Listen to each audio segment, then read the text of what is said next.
And now, it's time for another Dice Tower review with Tom Vasel. Hey folks, I'm Tom Vasel. Today we're taking a look at Harry Potter House Cup Competition, which is a game based on the movies. You can tell it from the pictures that are shown in here, in which the 4 different houses where the school, for some reason, divides students into cliques and then randomly assigns them points for being good or not based on professors who are associated with such cliques. Very confusing, but that's not how this game is. This is what we call a worker placement game in which you'll control 3 magicians from one house. You'll be placing them on the board to increase their knowledge as they go to school and learn stuff, and then eventually do different challenges like joining the Order of the Phoenix or what have you. Here's how it plays.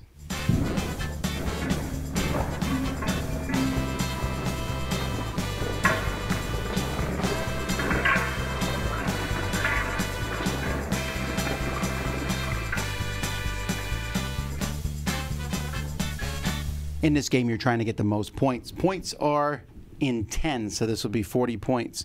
So as the game progresses, whenever you score points, you will be dropping points in your test tube here.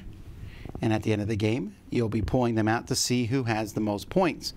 Each player is going to be playing one of the different houses, and so when you take that house, you'll take the 3 characters. So here I have Harry Potter, Hermione Granger, and Ron Weasley.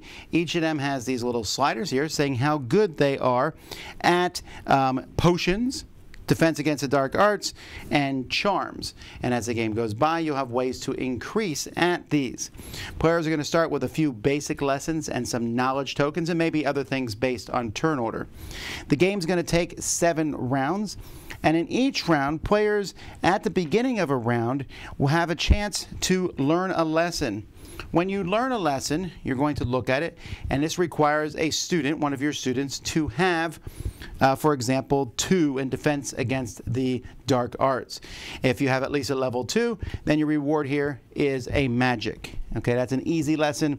There will be, bigger lessons later on. You can get these advanced lessons. This one here, I need a 7 in one category, and then I'll just get 30 points if I complete this lesson. After that, you'll be placing this person on the board. There are various places that you can put the different students on the board. In the professor's office, when you place them, you will get magic tokens, and possibly you will be able to draw lessons or challenges. And in fact, if you take this one, you'll also get the first player marker for the next round, although this one also costs a knowledge to go there. Speaking of knowledge, in the library, this is where you go to get knowledge, and you can also get challenges and advanced lesson cards from the face-up ones. Then we move down to the classrooms. In the classrooms is where you go to increase your knowledge. Here I can increase my knowledge in any 2 things, but it's going to, I might want to go up 2 in defense against dark arts or 1 in potions, whatever, but this does cost 2 knowledge and a magic token to go there. Some spots are only in play if you're playing with a certain number of players, and everybody can always go to this spot where you pay a knowledge to go up a level and take a lesson. These you'll go up in very specific things, but they're also free. You'll notice here is the burrow. You go here, pay a knowledge, and you go up a level and get a magic token. This will change from game to game. You'll put out different cards, and then underneath that we have some level 2s and a 3 that will come out, and these are only revealed when you reach that particular round, and then you'll be able to go to these spots. After everybody has placed all 3 of their students on the board, then each player, if they have any of these challenges, they can attempt to complete 2 of them, 2 easies or 1 easy and 1 hard. When you complete a challenge, you're going to be sending students there. Your students are going to need to have levels, so I could send all 3 to finish one, but I could send 2 to one or 1 to another, etc. If you do all that, you'll get the rewards shown on the card. You can, if you don't have the levels, you can always spend magic tokens to increase your levels so that you can beat the challenge. And most of the challenges will give points and other rewards, and then you keep going. At the end of the game, after the 7th round, you'll add all the points that you have, plus points for reaching the last level. You get a point for each last level, and leftover knowledge and magic tokens are worth some points. And whoever has the most is the winner. Components in this game are a bit of a mixed bag. First, the good. This is pretty awesome. You can usually tell who's winning as the game goes by. Like here you can see red's clearly winning, but when they're close, it's not quite so obvious. And it's just a neat way to do this, a neat way to score points. I just really like this. These are plastic, not glass. And I don't know, just a really cool thing. The gems are nice quality. The tokens are fine too. But I do have some problems with the tokens. So in this case, Hermione Granger, Ron Weasley, and Harry Potter. I know who they are. I've read the books and watched the movies. But even though I read the books and watched the movies, I'm not necessarily always sure, for example, who Zacharias Smith and Hannah Abbott are. Now, I can use process of elimination, but if you don't know the movies, you don't know who those people are. And I mean, even the Slytherin, Crabbe and Goyle, I don't remember which one's which sometimes. They were like two of the same kind of character. Now, it's not a big deal, I suppose. Even if you don't know, you can just say, okay, I don't know. Let's say you don't know the books at all. I can be like, wow, this is Zacharias Smith. It's not. But I'm going to say it is as I put them out. But I just wish they had maybe put the names on one side of them, just for that purpose. The sliding stuff here, these just sit in. So they sit here, and they're fine. They move across, but I don't know. I think I would have rather have them built in because, again, it doesn't take much to knock them off. The biggest problem, though, is the fact that these two symbols are both black, and they look very similar. They don't look so similar on there, but when you draw a card here, and the number is at the bottom, it's not so easy. When you draw a card, you're like, wait, what is that? Oh, that's the bottom one. And every game of this I played, someone has taken a card, assuming it's one thing, and finding out that it's the other. And I don't know, again, I would have made these different colors. And in fact, the whole board itself is a little bland. For Harry Potter, the movies especially, being such a vibrant, fantastic world, I really wish this board had reflected that.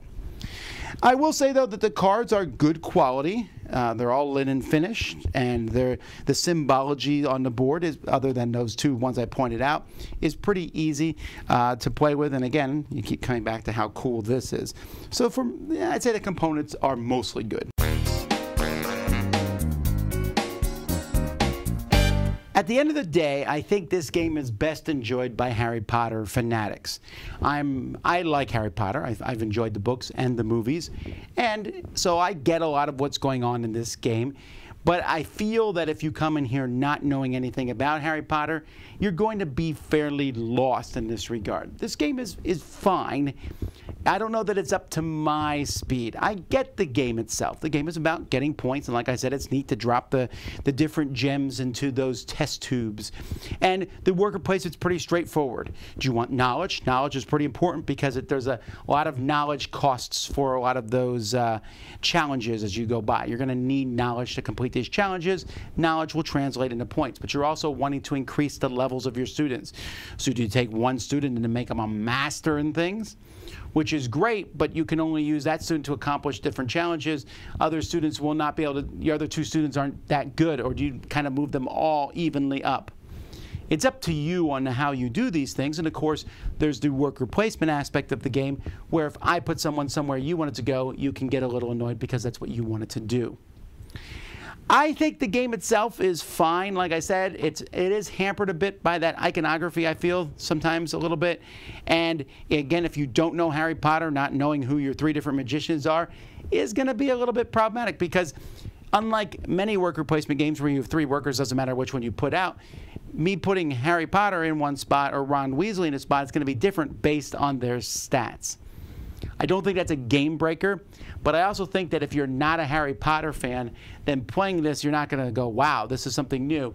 Now, this is a pretty straightforward, generic worker placement game that I think is, I mean, I'm glad it exists.